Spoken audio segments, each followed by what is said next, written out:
আওয়ামী লীগ ফিরে আসবে, অতি শীঘ্রই ফিরে আসবে। এর নেতাকর্মী আপনাদের দলে আসলে তাদের জায়েজ হয়ে যায়, তাহলে আওয়ামী লীগের রাজনীতি করার অধিকার আপনারা দেবেন না কেন?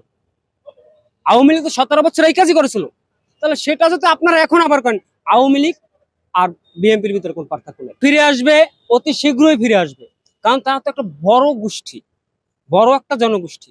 তো আওয়ামী লীগ, যারা আওয়ামী লীগের প্রকৃত নেতাকর্মী, তারা এখনো বিশ্বাস করে যে আওয়ামী লীগ আসবে এবং তারা শক্তিশালী হয়ে আসবে।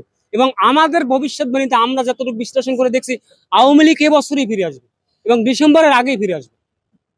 ফিরে আসলে কি হতে পারে? ইভেন আপনি দেখেন হাসনাত আব্দুল্লাহর গতকালকে যে পোস্ট দেখছেন আপনারা, তো সবাই আওয়ামী লীগের তলে তলে পুনর্বাসন চায়, কিন্তু উপরে যেটা দেখায় ওটা হইলো আসলে কত কিছু কথা আছে। তো মানে সালাউদ্দিন আহমেদ দেশ হওয়ার পরে তারা ঢালাও ভাবে তারা রয়্যাল এজেন্ট বানাই দিছে।